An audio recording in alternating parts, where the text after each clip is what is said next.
Hey, welcome to The Explainer. Today, we're going to dig into a secret that's hiding in plain sight, inside one of the most common letters in English, the silent E.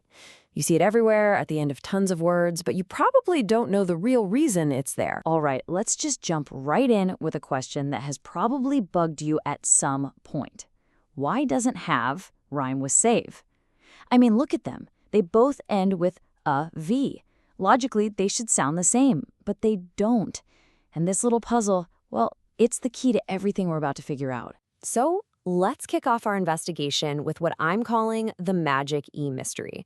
And to do that, we have to go back to a rule that pretty much all of us learned back in grade school. Yeah, you probably remember this one. We all learned this simple rule for the silent E.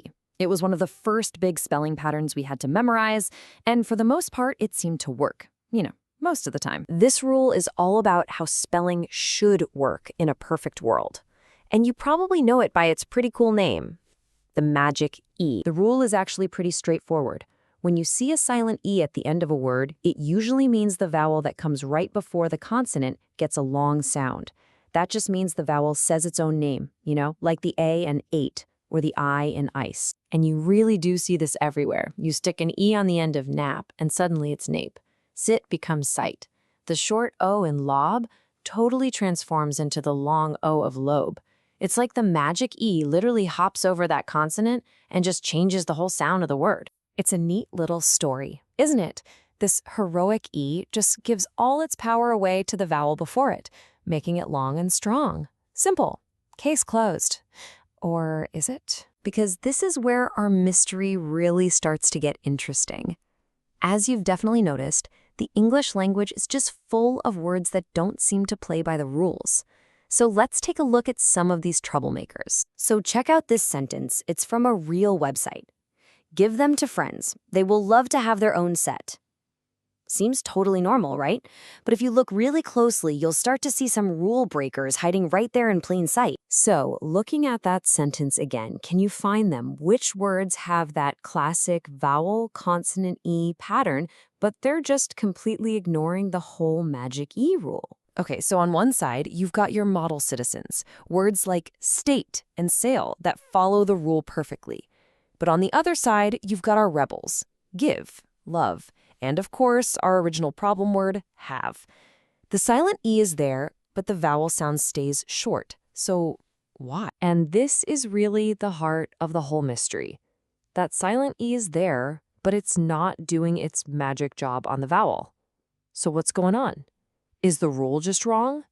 Or is that E there for a totally different reason? Okay, it's time for the big reveal.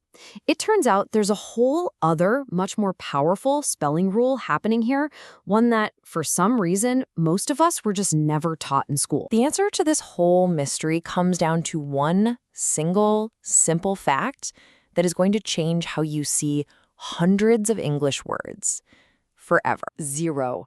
That's it. That is the number of regular, everyday English words that end in the letter V. It's a hard and fast rule, which, is incredibly rare for English spelling. Words just don't end with a V, period. And that is the key. The silent E in words like have, love, and give has absolutely nothing to do with the vowel. Its only job is to act as a barrier, to keep the word from ending in the letter V. It's basically a placeholder.